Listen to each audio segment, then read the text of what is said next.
6 days later, and all we can think about is still the Jon Jones versus Alexander Gustafsson Instant Classic that happened Saturday night in Toronto, Ontario, Canada. Of course, we'll be talking about that and the aftermath right here on the MMA Beat. Hello again, everyone. I'm Ariel Helwani inside our New York City studios. Great show planned for you. Let's get into it because we got a lot to talk about. Last time we did the show, it was 3-on-1 as far as New Englanders versus New Yorkers. Now I have balanced things out a little bit. We've got Mark LaMonica making his MMA Beat debut. Of course, you know him from Newsday, longtime veteran of the Beat. Thank you for joining us. Happy to be here, Ariel. Thank you. Jeff Wagenheim, you know him, the man with the famous shirt. Yes. Yes, not the same one every time though, right? Well, the Salvation Army always stocks new things. People love the shirts. Thank you so much, Jeff. We appreciate him stopping by. Of course, you know him from Sports Illustrated, and then, of course, the man with the famous hat. Right. Chuck Mindenhall of MMAfighting.com. When you said 6 days removed, I thought we were talking about the Jury Ricci fight. I thought we're still trying to get over that. Of course, we'll be talking about that and the big implications after that fight as well. Mark, before we get into everything, just want to ask you, of course, you're from Long Island. You cover the sport out of Long Island. Your paper is based on Long Island. Chris Weidman, of course, put Long Island on the map. Once again, Matt Serra did it a few years back. Have you noticed a increased interest in the sport of mixed martial arts since Weidman knocked out Anderson Silva? Absolutely. Just seeing it, from, Chris Weidman's story makes the front of our homepage, which is a pretty big deal. You don't usually going to get little MMA stuff on across, main news and crime and violence and all that kind of stuff that happens, and the good parts of Long Island, of course. But there's been a ton of interest in him, and then from there, I've had people contact me all over saying, "Oh, we're doing this, we're trying this, I want to do that, I want to do this," and it's. He's certainly done something. All because of him. Yeah, I mean, all because of what he did. Well, it just adds. It becomes to the forefront more. And do you notice a trickle-down effect? Are more people interested in Longo, the Iaquintas, the Philippus, or is it just all about Chris Weidman right now? I mean, he's the champ. He's going to get all that buzz. To me, though, I think Longo is one of the most underrated guys out there. It's like you never get him in the mix of conversations where. They always throw out a Greg Jackson or somebody else, and then you look like Longo. He's won 2 titles and he's got the 2 biggest upsets in neighborhood guys too. Not like he had guys that came in from from other places. He always tells me he's like, I'm a mom and pop shop. You can't get the guy to talk. You can't get the guy to talk. Mom and pop shop with the 2 titles there, and like you said, the 2 biggest upsets ever. Okay, so it's going to be interesting to see the interest, if it increases even more, leading up to 168, and we'll be talking about that later on in the show. Jeff, let's start with you here today. Just announced last night, the UFC is going with Glover Teixeira versus Jon Jones, not Alexander Gustafsson. And of course, we're going to talk about the fight and everything that happened Saturday night, but let's talk about the news first. Was that the right call? Well, just 2 days ago, I had a story on SI.com saying that Jones-Gustafsson 2 was the fight to make. But now, trying to digest what just happened, I'm thinking, I think we have to look at it from 2 different angles. And the UFC perpetually is in this conflict of interest situation where, on the one hand, they're a money-making operation, on the other hand, they're a sanctioning organization. And I think as a sanctioning organization, they have to keep the ball moving. I mean, it wasn't the champion won the fight, and so you move on to the next fight. I really want to see the Gustafsson rematch. I think it would have been the best fight. I actually think it would have even helped Teixeira, because even though he was the guy and is the guy first in line, he hasn't really beaten a top 10 guy. And if we had a Jones-Gustafsson rematch, we might have had an opportunity to see Teixeira in against somebody else, maybe Phil Davis or somebody, to really legitimize his claim to be the #1 guy. Instead, we're going to see him now, and we're going to see him against the Jones, who no longer is invulnerable. So that adds a little bit of intrigue, but I really wanted to see Jones-Gustafsson 2. I understand why the UFC is doing this. And Dana White, by the way, said that if Jones wins and if Gustafsson wins his next fight, they'll probably fight each other. But we know how this happens in MMA, right? You roll the dice, it never pans out. So is this a risk? It's unusual because you're also talking about meshing schedules and everything else. It's confusing as well because when we were in Toronto, Dana White was saying, with Jon Jones, I'm sure he won't even want to hear the word fight for the next few weeks. He doesn't even want to think about fight. Yet Jon Jones had watched this fight 10 times and has decisively beat Alexander Gustafsson, and now he's ready to move on to the next challenge. A guy, too, that I didn't feel like he 100% bought as a #1 contender before this.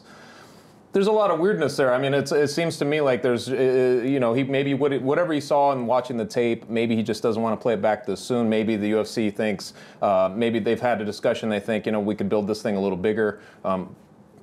Granted, if we can get through these next things, but to me, the hearing that news was sort of like a gut check. You think you've got something kind of brewing. You got Jon Jones, who has finally been challenged. We were talking about having a rival finally, maybe. Yeah. You know, just an epic fight where it goes back and forth and everybody's sort of split on who won. And then suddenly just be like, within a week, to be like, well, we're leaving that to the past now and moving on to this other guy who nobody was really pining for to begin with, or very few people were pining for to begin with. It's a little weird. It's a little bit of a disappointment. Mark, Jon Jones told me on Wednesday that initially he felt like the most fair thing to do was to grant Alexander the immediate rematch. But after watching the fight over 10 times, he now thinks he decisively won at least round 2, 4, and 5, and he thinks he should move on. As a result of that, fan backlash has been enormous. People think that he's ducking Gustafsson. This is a guy who's fought a who's who at 205. Are you shocked at how people are responding to Jones? He's getting no praise for his performance. It's all negative. He didn't win. He's ducking. He doesn't want to fight the guy. It's bizarre, isn't it? It's kind of a mob mentality in a way. You know, Jones is the guy they boo at weigh-ins. He's the guy they boo at the fight. He's the guy that they just boo him for whatever reason. And then he wins, and then they kind of cheer, and everyone's excited. And backlash to me it's the easiest thing in the world to do. You know, he's like, oh, I can't believe, you know, Jon Jones doesn't deserve the fight. Well, we've never seen Jones in a fight like that before. I mean, you said, you know, look at the list of guys he's fought. Those last 5 or 6 guys have been monsters. They're all ex-champions, you know, big names who have done things and have earned that spot. And then here comes Gustafsson, who, you know, got that fight because he missed his last fight. Right. And he comes in, he takes it to Jones, and no one knows what to do. And to me, I look at Jones as kind of like the perfect champion in a way. He came up, you know, he made his bones, so to speak, you know, no pun intended there. You know, he fought guys, and everyone loved him. He was the bright, shining star. He rose up, got to the title shot, won it, and has continually defended it. And now he's been at the top. He's been there, what, 3 years now? 2 years, 3 years, something like that? And now everyone's kind of like, yeah, let me see something different. It's funny, like, when you're talking about that, I know that we've mentioned, you were talking to Greg Jackson on your Monday show that, you know, what is it about him that makes people sort of, what polarizes him, you know, that sort of thing. And I think it is that people just can't relate to him. He sort of came up fast. He had to sort of switch gears and become a different person. He was in a position, though, where he was a pro athlete in the sport, and not just in a crossover pro athlete where other sports really recognize his brothers are professionals, professional football players, et cetera, et cetera. A lot of people really look up to him. I think that we don't relate to that. We're used to guys, a lot of, you know, like the Chuck Liddell, he was a big fighter, but that's what he was. He was a fighter. He was still a fighter. Jon Jones is sort of that crossover guy, and it is hard to relate to a guy like that. And he has had his moments with the Rashad Evans buildup and all that stuff where we didn't know how sincere he was. He was questioned for that sort of thing. He said things that are very hard to relate to about not being quite human, those types of things. That all goes into it, and then when you watch a fight like what he just went through, and there's something that's so close to happening, for everybody who's sort of watching, doesn't, you know, it busts your expectations. You're watching, you're falling into a live moment, literally enthralled, where you can't take your eyes off because it's that sort of fight, and Gustafsson comes up just short, and there's a rooting interest to see that upset. That probably, you know, generate some backlash as well. It was just like any other sport where you think you should have won, a football team should have won, but they made a couple mistakes and just didn't get it done. But also, this is also, I mean, we're talking about backlash against Jones, but, you know, the UFC once again has very deftly deflected all the whatever backlash, the interest over to their champion. But why is he choosing his next challenger anyway? Right. This is the UFC's decision, and regardless of what Jon Jones says or what he wants or what he thinks about the first fight, this is what the UFC has decided they want. Otherwise, they would have said, well, you're going to fight Gustafsson, and he would have signed on for it. So, in a way, it's the UFC once again deflecting something that they know that the popular opinion is, you know, we want to see this rematch. So how are they going to sell this other fight? Well, they put it on the champion. And I'm not sure that's entirely fair. Of course he's going to watch the fight and look at it and say, well, I won these 3 rounds. And he doesn't want people to question whether he won or lost. He wants to say, you know, I watched it 10 times and I won the fight. Let's move on. Well, a lot of people watch the fight and agree with him. A lot of people watch the fight and don't agree with him. And it's up to the UFC to decide what's next. It's not up to Jon Jones. We shouldn't be all that surprised, though, because when the champion retains, even if it's close, the UFC often doesn't do an immediate rematch. Now, when it's Frankie Edgar losing the belt to someone like Benson Henderson, they'll do it. But look at Benson Henderson versus Gilbert Melendez. Right. I think a lot more people in the know think Gilbert won that fight. He didn't get an immediate rematch. You set a very dangerous precedent if you keep doing these rematches. And then what's interesting, everyone was complaining this year, oh, so many guys are getting title shots and girls coming off losses. Gustafsson would be coming off a loss. Right. They can never win. Don't you agree that if it's close but yet decisive enough for the champion, you have to kind of move on and build the contender back up? Absolutely. I mean, you mentioned it. The only rematch I think, and I'm probably missing one here, is off of was Sonnen coming back to fight Silva, but he had another fight in between. He had Frankie Edgar fighting Jose Aldo, Misha Tate, right? And Nick Diaz. Edgar GSP. beats Penn. Penn gets a rematch, deservedly so. Penn's been the champion for so long. But here, like Weidman gets the rematch against Silva. Silva's been the dominant champion for so long. He immediately deserves that rematch. I'll take Teixeira in this fight. I'll be happy to see that fight. Just, Jones beat the next guy. Teixeira's the next guy in town. I mean, there's so many things we don't know. I mean, maybe the pay-per-view sales weren't that huge for Gustafsson. Who knows? I mean, it's a thought. It's something to think about. I don't have no information on that, obviously. That rematch doubles. It doubles. It's like just from going in. Obviously, he did not have a lot of people. Didn't really give him a chance. I think it sort of doubles in popularity the second time through, whether it happens now or happens down the line, as long as those guys both. And I think the no-brainer in all of this, Dana told ESPN.com that they'll look to have Gustafsson fight around the same time as that possible Super Bowl card in New Jersey. Have him fight in Sweden. That's going to be, I mean, he's already a huge star in Sweden, but that's a no-brainer, right? I mean, now if he wins over there around the same time, you can build it back up. That's if Latifi is ready for that fight. That's a no-brainer, right? Of course, but it is, other than Latifi, I don't know who are they going to put in with him. I mean, and the guy that's hovering there is Phil Davis, but he challenges, he trains with the guy, right? So.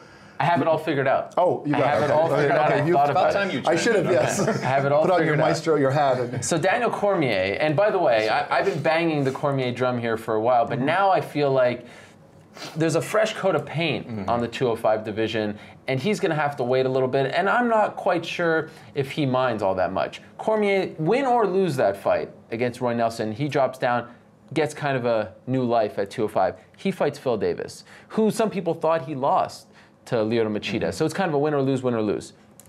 Gustafsson in Sweden against a guy who's been flirting with going down to 185, against a guy he was supposed to fight in April, Gegard Mousasi. That's a fresh fight, and that's a fight a lot of people want to see. And then you have two great contender fights. May the best man win. Winner fights Jon Jones. That's exactly the fight that came to my mind immediately when they said that. I said, it's interesting because I know Gegard Mousasi has been talking about coming back at 185, and he's sort of been on that, but just given where he's been and where he should be and where he was supposed to be, makes a lot of sense to run that one back. They were supposed to fight at one point, and it was in Sweden and all that. Gegard Mousasi, I'm sure, would appreciate that fight because he can then have the chance to leapfrog and be back into a position where he wanted to be. And to me, that makes a lot of sense to And I think Mousasi has a quicker path to the title at 205 than 185. At 185, I think he has to go through all these guys to get there. At 205, I think he would have a great shot to maybe win one or two more fights and get in there. Sure, or why don't we just cut to the chase and have Gustafsson fight against Cormier? Well, that'll give Roy Nelson time to shave because it's going to take him. That's a big bad fight for Gustafsson. It's going to take. We're trying to get back to the rematch. Well, I mean, this again, we come back to the way the UFC operates, and they have two guys. They have Cormier and they have Gustafsson, who are both sort of sitting there waiting for their shot or their next shot. And if you match them up, then you only have one guy left. So I mean, that's not the way they're going to want to operate. I think the way you play it out makes more sense because Mousasi's sort of down the bottom of the top 10. And, so it would elevate him if he wins. And if Gustafsson wins, he's beat another top 10 fighter and he's right in there. So it makes perfect sense. Would you agree, Mark, that all of a sudden, even with a Jones win, the 205 division, which was kind of, like last week viewed as a bit boring now, has become exponentially more interesting? It's definitely, I mean, you got Teixeira, you got Gustafsson again. I mean, it certainly opens things up a lot. Right. I don't know if it's exponentially, but... From where it was, it felt like there was nothing going on. Certainly been multiplied. All right, fine. Certainly been multiplied. Him bouncing the heavyweight because he'd cleaned out the division so fast. Right. And now we're sort of like, well, he has to get through Glover Teixeira just to fight. Gustafsson, it's a perception changed so fast in this fight. Well, he'd never... The fight game. The last Saturday night was essentially Jon Jones's debut. It was his first fight because he had never been in a fight before. Everybody who he stepped in the cage with, he had just mauled easily. So now he gets into a fight. Even the mauler? Sort of. Yeah. Doesn't matter. Yeah, go ahead. Yeah, he made his bones. That's what we're saying. I called myself out. Sure, he had a couple of moments. The thing with Belfort, he had to get out of the arm bar, and he had little things, but he had never really been in a fight, and so now he's been in a fight, and so suddenly this guy who appears to have cleaned out the division is not invulnerable anymore, and so whoever is the next guy, whether it was Glover Teixeira or whoever, just had that little glimmer of hope saying, well, okay, this guy, he could be taken down by a guy who's not even a wrestler. He could be outstruck by, well, of course, a guy who has pretty good reach. But there's that has just made Jones, every fight that Jones fight becomes more interesting. The blueprint is out there. If you come in with height, you have a chance. Chuck, I'll ask you the question I asked you Saturday night, but now you've had 6 or so days to think about it. Was that the greatest fight in UFC history? Not light heavyweight title history, light heavyweight division history. Greatest fight in UFC history. Did we just see it on Saturday? It doesn't feel like hyperbole to say that it is. You reflect on some of the great fights that we had talked about, Hua, Henderson, like Maynard against Edgar too. There's been a lot of fights. You could go back down the history, and there was something about the non-expectation of what happened with the way it played out. Just every single thing that played out it was like I told you the other night. It was like it had its own plot twist. There was all kinds of stuff, its own narrative all through the fight. It just kept turning into something we didn't expect. Therefore, very enthralling. On that level alone, I can't imagine any of those other fights really comes near it. Because Shogun, and you have the escalated stakes. Shogun Hua and Dan Henderson was crazy. But it got a little sloppy towards the end because both guys were exhausted, and it was just like this battle of attrition, who's going to pull this out. This fight was different because you had a guy on the cusp of history that nobody saw coming, and a guy who had been challenged for the first time in his career. It was like this benchmark moment for both guys, really, and they were at a crossroads right there in that fourth round. When that spinning elbow hits, it's Gustafsson's fight until that changing moment. And you take that into effect and look at how it shifted that fast. Yeah, I would say that that's the best fight in UFC history. Just given all that dynamic, all that context, and what happened, I think it was. What do you think, Jeff? I think what Chuck says has a lot of merit. The context, the surprise element of it was a great story. As far as the fight was concerned, I mean, most of it was competed at distance. And even though Jones got busted up and Gustafsson was landing a lot of shots, there was never a moment where Jones appeared hurt or appeared like he was really vulnerable. Even when he was taken down, he got right back up. When he was getting hit, he was never really wobbled. So most of the fight was sort of fought at that sort of at arm's length. And even when Jones got inside and hit elbows, most of them didn't have a major effect on Gustafsson until the fourth round, until the end of the fourth round. So for me, it didn't have that kind of, the drama was all, wow, Gustafsson's doing a lot better. Wow, Gustafsson just took him down. Wow, Gustafsson hit him again. But there was never this moment of, it was always like, looks like Jones is falling behind the scorecards and this could be a problem. But it was never like, Jones looks hurt. Jones looks like he's in trouble. So from that angle, I wouldn't call it the greatest ever. But we never, the question still was about his chin, about his heart, those types of things. We just hadn't seen him challenged. To me, that was the Jon Jones side. It was like, wow, how is this guy reacting? To me, I became a bigger fan, honestly, of Jon Jones, watching how he handled himself through that fight and was able to keep coming. You know what I mean? Yeah. I expected that as well from the people, but it doesn't seem like they view it that way. They're still mad at him. What do you think? Best fight ever? Listening to Chuck, I feel like I was reading a treatment to Rocky 1, basically. He wrote that. But to me, I'm always, like in any sport, we're always so quick to call something the greatest thing ever as soon as it happened. The immediacy of the moment, we're all psyched up, we're all fired up, the adrenaline's flowing. Certainly a top 10 fight. I don't know if I'm ready to call it the greatest fight ever, just because it's so fresh still. I mean, to me, I go back to Shogun against Henderson. That was. Just watching that fight was just like, what's going on? This is crazy. And it's, you almost get the same reaction from Jones-Gustafsson, especially, you bring in the context, bring in the championship fight. Gustafsson was, Jones was minus 800 odds, something like that, give or take. Yeah. It wasn't the ebb and flow wasn't there. It wasn't that, it was sort of Gustafsson sort of, and Jones maybe making some inroads, but there wasn't like, this guy goes down goes Frazier. It wasn't that kind of. There's very few events that bring you wholeheartedly into a live moment. I mean, very specifically into a live moment where you just do not want to take your eyes away because it's just that enthralling. And I felt like that fight had it more than anything. I felt like I couldn't blink. That's what I mean. I blinked something. And the down goes Frazier, the takedown.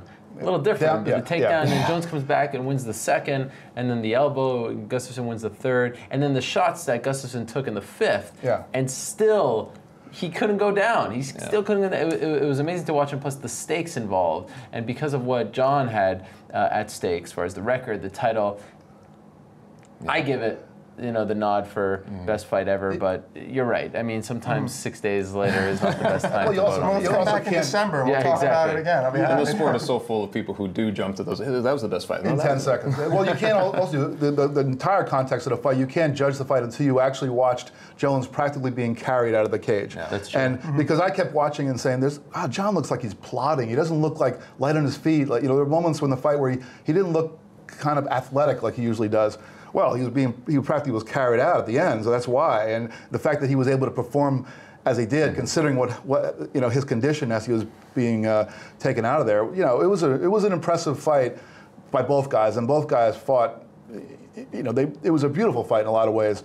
So I mean, I'm not going to take anything away from it at all. Sure. I'm just not sure I'm going to elevate it as my number one ever. Okay, let's move on. UFC 167 is rapidly approaching the 20th anniversary for the UFC. The big fight on that card. It's a great card, but the big fight is GSP versus Johnny Hendricks, and back and forth they have gone about this drug testing issue. GSP finally is doing VADA only. Johnny Hendricks is doing nothing. Dana White says doing nada. Exactly. Nada. That's why we have him here. Well played, sir. Dana White has said they both look dumb throughout this process. Just do what the commission wants and stop going, out of your pocket and doing this other nonsense and creating this drama. Do you agree with Dana, A, Chuck, and B, do you think the fans care? Does this hurt the fight? Do they care? Negatively, positively, or are they indifferent and probably want us to stop talking about it? Ultimately, no. I don't think the fans really care. It'd be one thing if either guy, I remember I had a discussion with you about this, if either guy had popped hot, or something, if there was any reason for the insinuation, for there to be a battle of insinuation, maybe that would be the case. But ultimately, this is just, it becomes like sort of this, nudge, nudge thing that's going on, and there's all this sort of commission talk, and then you're talking about like drug screening from different areas, and what this means, what do these acronyms mean, and it just gets too much. If you look at our demographic, a lot of people, to be nice, a lot of people just don't really want to deal in that sort of thing. They just want to know what happens when these two guys fight each other. Mm-hmm. Yeah, I don't think people really care. There are people who care. I'm not going to say that nobody cares, sure. but I think that most people just want to see if this guy who was an NCAA champion wrestler can fend off the best wrestler in MMA. I mean, and if this guy who has thunder in his fists can knock down a guy who has been knocked down before. Those are the two things about GSP that are the things that have made him champion, but also somewhat vulnerable. And here's a guy who possesses the things, sort of his kryptonite. Can that happen? That's what the fight is really about. And I think, this is one of those cases. Dana White loves to churn up the interest. Here's one where he's sort of tamping it down, and I think he's doing it wisely. It's not VADA, nada, I mean, come on. I think most people who are paying attention to this really don't know what it's about at all. They like GSP, and so they're against Hendricks. They like Hendricks, they're against GSP. I don't think people really understand the intricacies of what this really means. Do you agree with Dana White? Does it make them look dumb going back and forth? And if so, does it hurt the build-up to the fight? I don't know if they look dumb. I think it looks weird. And if you go across, sports, the only thing people talk about in baseball is steroids. Right. Does anybody even, the fans really care? I don't think that they do. If your guy who's, he's tainted, he tests positive once, twice, 3 times, whatever it is, hits a home run for your team to win the game and send you to the playoffs, you're going to cheer for him. That's just the nature of being a fan. You care about the team. You'd be like, then you go home, you're like, you tell your kids that he's doing bad things, he's on drugs, but you know what? He just made $25 million. So what are you going to do? Who are you talking about? Anybody specifically? Just throwing out numbers. But I'm actually happy that GSP is putting this out there, at least to start, just because, there's always been, people, it's so easy to look at any athlete and just go, oh, he's doing well, he's got to be on something that's illegal somewhere. But you know what? Come out and say, I want to do VADA, whatever initials you want to put together. Take a drug test beforehand. Go for it. He said in your shows on Monday, when he was talking to you, he said that he's doing it for the betterment of the sport. He wants to further the sport. if that's really what he's trying to do, good for him. Because obviously, and I remember Krzysztof Szczecinski was on your show a long time ago, and he had said that he made a ridiculous number about people he thought, I don't remember the percentage of people he thought were on PEDs or some form of enhancement. I believe he said in the 80 to 90%. And you're like, I mean, if that number is inflated or if it's even near that, it's just, maybe it's good that people are doing this. There could be some kind of positive effect from what GSP is doing if it's all in that pure state of, So if that's the case, does Johnny look bad for not doing it? If you're going to say who looks stranger in this ordeal, at this point it does become Johnny Hendricks, just because, for various reasons, but maybe because he agreed to do something, then he didn't, and then it became like, pointing fingers, not going to do anything, and then, bringing in WADA, which makes the guidelines, it's like, I don't know. It's like, to me, if anybody looks a little bit off in the situation, it's him. And for what reason, I don't really know. Well, people are saying that GSP is the one, people have accused GSP of abusing, and he's doing it, Johnny's not doing it, so, now you have to point your finger at the guy not doing it, right? That's just human nature. I mean, to me, if you're clean, you've got nothing to hide, shut up, take a test. What are we hurting, GSP, They knock on his door in the morning and then disturb him. I mean, listen, he's got insurance, you got a copay, give him $10, give you blood, and you're done. Go to Quest Labs, which has got a spot all over the world. Yeah. Take your blood. It takes 10 seconds, unless you got bad veins. If it takes a while to get to your veins, it's a little. I understand. That's gamesmanship, though. It is gamesmanship, and it just isn't. I mean, I suppose if it wasn't this, there'd be something else. A lot of the guys have learned that the way to generate interest in a fight is to create that kind of animosity. Not everybody has to do it. How much have we heard between Velasquez and Dos Santos about, their fight is coming up pretty soon? These guys don't need to talk about their fight. They just go out there and fight, and we're expecting to be a great one. The same thing could be the case for Hendricks versus GSP, but Hendricks, he feels as though he needs to drum up some more interest. And you bring up a great point, because there's not a lot of talk, not a lot of press about Kane and JDS, but every week or so there's a new twist and turn to this GSP story. So maybe that is what Johnny Hendricks is doing, but he isn't doing the drug test, and that is important to note. Now, Keith Kizer has been a part of this. He was part of those emails saying that he felt like the GSP team didn't want to do what the commission wanted, going to a WADA-accredited lab, and he's had a bit of a rough stretch with C.J. Ross, the boxing judge, who came under fire for judging the Mayweather versus Canelo fight a draw. She has taken a leave of absence. UFC, Dana White have often criticized Nevada for which officials they appoint. And then just recently, a couple days back, Big John McCarthy says he will never officiate Nevada. He's not licensed to, but even if they called him, as long as Keith Kizer's there, he's not going to Nevada. Is it time to make a change in Nevada, in your opinion? That's tough for me to say, really. I mean, what do you think, based on what he does? Putting in referees that we think are incompetent, putting in judges who time and time again make the wrong calls. Some of the things he says in the media, the way he handles himself. Do you feel like Keith Kizer does the right thing more often than not, especially considering the fact that we're talking about the fight capital of the world here? I'll jump into this. I would like to address Keith directly. Keith, you're watching right now. I would suggest that you close your office door, take your phone off the hook, turn your computer off, and I think that is what he just needs to stay out of the public eye.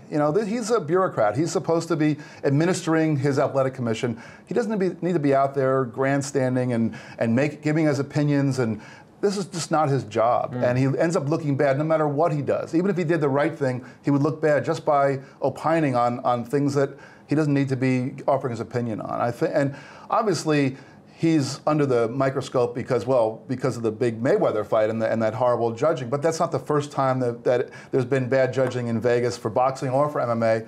He needs to just sit in the back and do what he does. And we then let us all say get rid of him. But he needs to not be responding and talking to people and trying to defend himself in the court of public opinion, because he's not going to win there. He'll never win. What I don't understand is Keith Kizer, when a guy has a judge or referee, they do anything, they have to explain themselves at the end of the night. Apparently, this is the process. I've been told this is the process from referees and from Keith Kizer himself. Like, they're supposed to describe what they saw or whatever.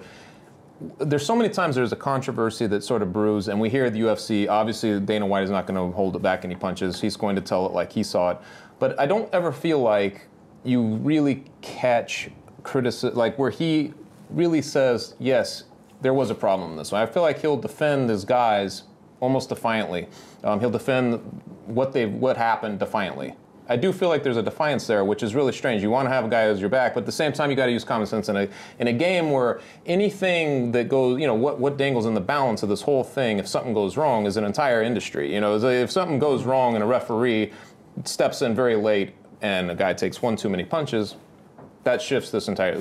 This whole thing could go away with one. You know what I'm saying? Yeah. So it's like it's a big deal, and you don't want to see defiance, personal defiance, on any level. And I feel like there is a little bit of that. I don't want to take down. Truth is probably somewhere in the middle, but I do feel like Keith Kizer should be a little bit more like, like hearing people out instead of just automatically defending everything that's happened. And Big John McCarthy is so well respected in our sport. When he says something like that, you have to listen, right? I mean, Dana White can't do it because they have to do business in Nevada. You don't want to get on his bad side. But when Big John says something like that, yeah. Alarms go off. Yeah, you definitely you got to listen. You got to sit there and take a sort of step away from it and take a look at it from the other side of things. I mean, most commissioners are, I don't know about Nevada itself, but most of them are government appointees. So that maybe there's something to look at there. I feel like we get on judges a little more than we probably should, and I'm not going to sit here and defend them as well. But I just feel like you can. Maybe Kizer gets a bit of a bad rap if you look at it just from the judging standpoint of things. Because what do you mean by that? I mean, judging's not easy. First of all, I mean it's hard to sit down and watch something for 5 minutes and remember at the 4:59 mark what happened at the 10-second mark. That's not easy to do at all. And one thing that a lot of fans I don't think get, because you watch on television, is the judges can only judge what they see. Right. Obviously, they have the monitors there. And every round is a fight. Yeah, every round is a fight. Dave Meltzer Meltzer did a really good piece on that because every round is treated as a blank slate. It's supposed to be its own fight. One thing doesn't bleed into the other, and it's. Yeah. If they're strictly judging by that way, a person could win 30-27 on the scorecards. Yeah, and it will be maybe the fight was very close, but 30-27 doesn't tell you the story. That's why I don't like when people say to beat the champ you gotta to beat the champ you gotta beat the champ, right? I always screw that one up. Ric Flair's famous line. That doesn't make any sense. You don't at the end of the fight say, all right, did he do enough? No, every round should be judged by itself. And you also, as Mark said, you only can judge by what you're seeing. The Jones-Gustafsson fight, I didn't watch it 10 times like John did, but I went back on the DVR and was watching it with the sound down, of course, because with the sound up you're getting the perspective that the announcers want to give you. But there were a lot of points in the fight where I would stop and then I would go back and in slow motion and I would see Gustafsson appear to land something, but he would just miss Jones, and on the counter, Jones would hit him with an elbow. And it would appear as though Gustafsson was one that landed, but it was actually Jones. Now, the judge, depending on his or her angle, who knows what they saw. They might see the Gustafsson punch. They might see the Jones elbow. They might think both of them missed. They might think both of them connected. And it's happening so fast in front of you, they don't have the benefit that I had of. And even watching it that way, I felt like 4 of the rounds probably could have gone either way. And so I think I agree with you that there are a lot of judging calls that I think are outrageous. Sure. But there is an element of just where you happen to be, and I don't think there's a corruption in the judges. At least I haven't seen any evidence of that. But and incompetence, I don't know. I mean, I think that I think the system is a little bit lacking in that. I don't know how you would do better, but it's a real challenge to judge a fight. That's the key word, do better, and I think that's all that people really want to see. They want to see improvement. If a guy messes up, if a girl messes up as a judge or a referee, they want to see them get better. They want to see new faces there. They want to see people climbing the ranks, so to speak. They don't want to see the same people over and over and over again who continually mess up all the time. And that's what I think people have the biggest issue with Nevada right now. As the fight capital of the world, it does not set the example for officiating. And unfortunately, that falls on Keith Kizer's shoulders. Whether or not, you should blame him for these appointments, that's a whole other issue. But the people that he's putting out there reflect on him. And if they're not doing a good job, in my opinion, he's not doing a good job. Now, the last big fight of the year in Nevada, of course, is UFC 168. Massive. Chris Weidman, Anderson Silva too. They have begun promoting the fight. World Press Tour. It was just in New York a couple of days ago. You got a chance to talk to them. They were on the MMA Hour as well. And Dana White said on Monday in Los Angeles that this fight is going to be bigger than UFC 100. More pay-per-views, generate more money. Do you think it has what it takes to do that? Well, I mean, he's a good promoter, right? Yeah. That's a big number. I mean, UFC 100 is certainly is the standard, right? Right. That's the gold standard for fights. It's got a shot. I really think it does. You really do. I think Brock it does. Lesnar, those names. Are Weidman and Silva big enough? Of course, let's not forget about Ronda and Misha. I think Silva's big enough. I mean, I think he's the huge draw there. You're going to bring in, I mean, just from, again, I wasn't in Vegas for their first fight, but just, watching all the videos and stuff like that, I heard Portuguese in the background of every video nonstop. He's going to bring a ton of people. You're going to have New York there. You're going to have the Rousey Tate people there. I honestly think it has a chance to be in the same ballpark. What do you think? Well, I think it's interesting that he would even come out and say that at this point. We're in September. In less than a month, he's got the heavyweight championship of the world, which is always the grandest and most the most sought after title there is. So he's got his heavyweight champion defending. Then a month later, he has his biggest pay-per-view draw fighting in the same place out in Vegas. So before we even get to that fight, he's got two other really huge pay-per-view cards that he's sort of leapfrogging to promote this year-end one. So I don't know whether those other ones are going to fall But they off. had a chance to do the World Press Tour with those guys as well. Let's not forget, right? JDS, Kane, GSP, Hendricks were all part of that. So it's not like they're necessarily leapfrogging them. They're looking ahead. Yeah, I guess, but he's not. He's talking about that. He's not putting that title on those. Yeah, fights, he's not saying, well, because not only is GSP fighting in November, but it's the 20th anniversary show. So, if anything, that would be the one you'd think that they would want to really put all their muscle behind, and I'm sure they will put a lot of muscle behind it. But I don't know. I mean, I think that this rematch is a big deal.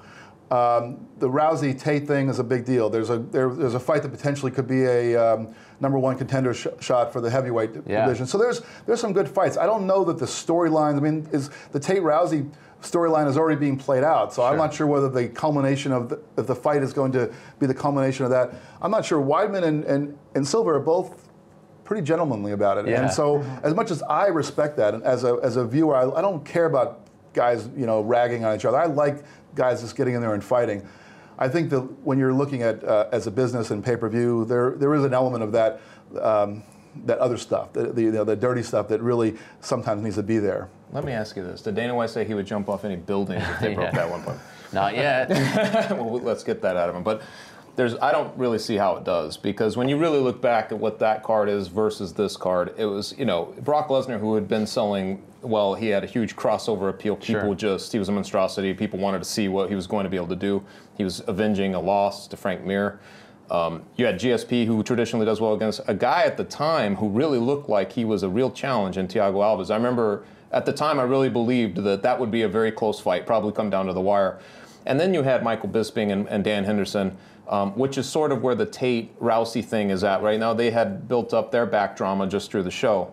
To me, that was like a perfect storm of guys and belts and things to come together. This one is very strange. You have Anderson Silva, who has not lost. This becomes like a big selling point. Can Chris Weidman do it again? That's the biggest storyline here. But to me, Ronda Rousey and Misha Tate doesn't have it. They've already fought. Tate shouldn't really be there. It should have been Kat Zingano. And then you have the Travis Brown fight, which is a very good fight. But to me, it's not like, that's not going to trump like maybe Dan Henderson and Michael Bisping or something in that third spot. I just can't see it doing better numbers. You can say that the UFC has grown since then. Like they probably have more fans now, more people willing to do it. More shows. You're asking people to pay more leading up to the fight. And maybe that also plays a factor, but I don't think it does. I think it probably gets over 1 million, but I don't think it gets the whole way. And you mentioned that you don't like the back and forth stuff, and we'll get to that more deeply in a second here, but let's not forget, Brock Lesnar and Frank Mir too had a ton of heat. Remember that countdown show where he broke down the door, he didn't want to watch it and all that stuff? Weidman and Silva, as you said, are so cordial towards each other. You took a picture of them holding each other. Yeah, they're hanging out. Silva's with Weidman's son. And Silva is trying to do all his media in English. He's giving it the old college try. But as a member of the media, would you prefer, as far as for articles, and you know, we don't like to say that we're hyping fights, building up fights, but you know that all kind of plays into it. Would you prefer he just use a translator so we can truly know how he feels, as opposed to just getting some one-liners here and there and not really getting to, because you see him answering questions in Portuguese at the press conference and he's a lot more elaborate, a lot more eloquent. You can tell even though you don't know what he's saying. So would you prefer that? Well, if I understood Portuguese, I would prefer it. But, sure. but I don't. But I'm always wary of translations. This particularly in the case of a lot of the fighters who use their managers as because. You know, Silva might say something really inflammatory. I don't know if he would do so in this case, but certainly during the build-up to like one of the Sonnen fights, he might have. And his manager, Ed Soares, is probably not going to translate that literally. He's probably going to, you know, use his head and put his fighter in a good light. So I'm always one who wants to hear the unfiltered stuff out of the fighter. And sure, he's, you know, to Anderson's credit, he's learning English, and it's a work in progress. His English is a lot better than my Portuguese. And when I last interviewed him, he was not speaking the King's English, but he was pretty eloquent, I thought, in a sort of relaxed setting. And I thought he did really well. And I understand what you're saying. That's maybe he would go on for a couple paragraphs, whereas talking in English, he might just say a couple sentences. But I'm fine with that. I would much rather interact with the guy directly than to have to deal through a translator. By the way, you're around Chris Weidman a lot. Is he the same guy as the one who was gunning for the title, the one who made his UFC debut a few years ago? Have you noticed a change in the champ? The only change I've really noticed, he's a lot more comfortable now. Excuse me, in front of the media. He's a lot more. He's the same nice guy, genuine person. You just notice, you know, just watching him observationally, he's a lot more comfortable, you know, doing all the different media and all the obligations he has with that.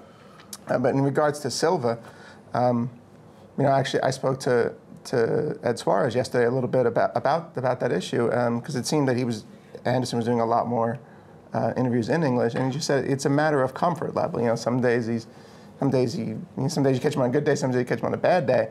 It's just a matter of comfort. So he's definitely gotten more comfortable with the English language.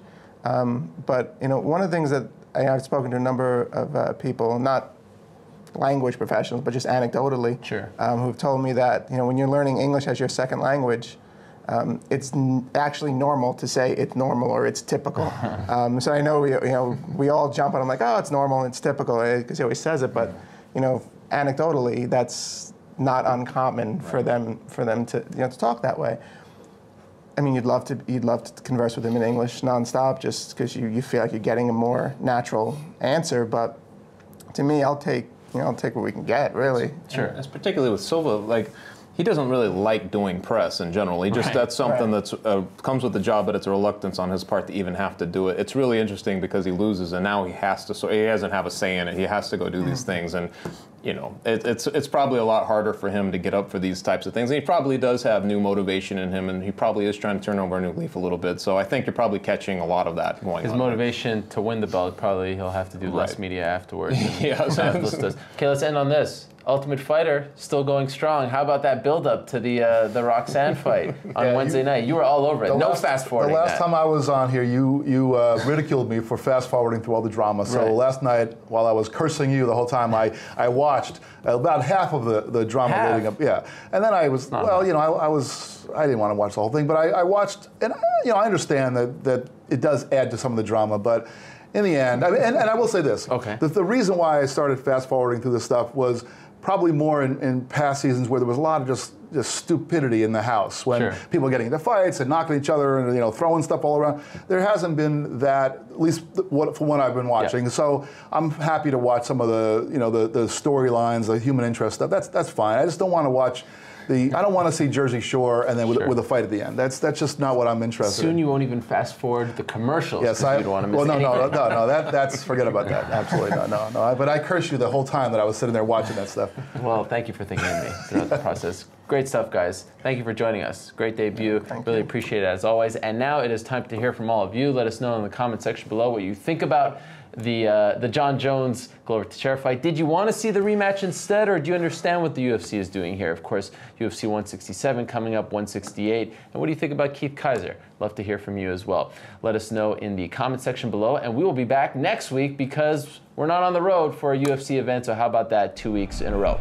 For Mark, Jeff, Chuck, I'm Ariel. Thank you so much for watching another episode of the MMA Beat.